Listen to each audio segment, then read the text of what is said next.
Let's say you're trying to figure out if two different assembly lines are equally consistent, or maybe if two different investment strategies have the same amount of risk. These are questions all about variability, and a cool statistical tool called the F-test is what helps us get the answers. So in this explainer, we're going to break down exactly what it is and how to use it. So here's the game plan. We'll start with why we even need to compare variability in the first place.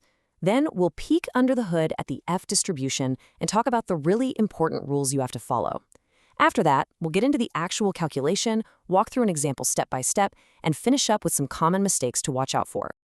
Okay, so first things first. Why should we care about comparing the consistency of two groups? Well, imagine you're a manager at a smartphone company. You've got two assembly lines. You want to know which one makes phones with more consistent battery life. See, it's not just about the average, right? You want to avoid one line pumping out phones where some last for days and others die in hours. That's where a test like this becomes super useful. And that is the bottom line question. It doesn't matter if we're talking about batteries, test scores, or financial returns. What we need to know is the amount of spread or variability in one group pretty much the same as the other, or is one of them way more unpredictable? And that, my friends, is exactly what the F-test is built for. It takes the variance from two different samples and helps us make a smart call on whether the big populations those samples came from have the same variance or not. Now, to really get a feel for the F-test, we have to look at its engine, the F distribution. This isn't your standard bell curve. It's got some unique quirks that you really need to know about. So let's dive in. What's so different about it? Well, first off, its values can never be negative. And that makes sense, right? It's a ratio of variances, and variances are squared values, so they're always positive. It's also skewed to the right, meaning it has this long tail stretching out. And finally, its exact shape is defined by not one, but two different values called degrees of freedom. So what's the deal with these degrees of freedom? Just think of them as a way to account for your sample size. For the F-test, we need two of them. One for the variance on top of our fraction, the numerator, and one for the bottom, the denominator. And calculating them is super easy. It's just the sample size for that group minus 1. These two numbers are what we'll use to find the exact shape of the F distribution for our specific test. Okay, now that we know what the tool is, let's talk about the rules of the road.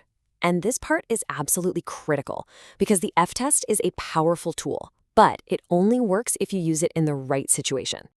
And here is the single biggest thing you need to remember. This test is, well, it's kind of fragile. It's not what statisticians call robust. What that means is, if you violate its rules, the results you get can be totally misleading. It's especially sensitive to one particular rule. So here's your checklist before you even think about running this test.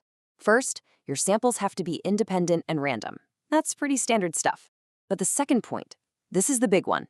Both of the populations you're sampling from have to be normally distributed. You know, that classic bell shape. If they're not, this test is not for you. You got to find another tool.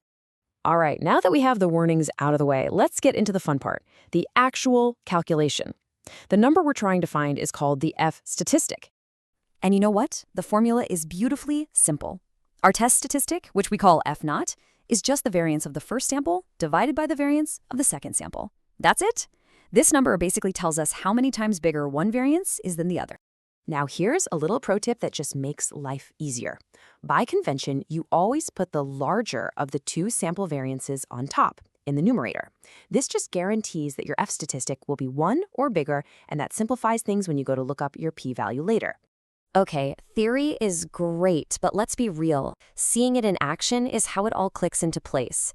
So let's walk through a full example from start to finish. So here's our setup. We've got two samples. Sample 1 has 20 items in it and a standard deviation of 12.5. Sample 2 is a bit bigger, with 25 items and a standard deviation of 8.3. But remember, the F-test uses variances, so we've got to square those standard deviations. That gives us 156.25 for sample 1 and 68.89 for sample 2. We're going to follow the classic 4-step playbook. First, we'll state our hypotheses, basically that the variances are equal. Then we calculate that F statistic.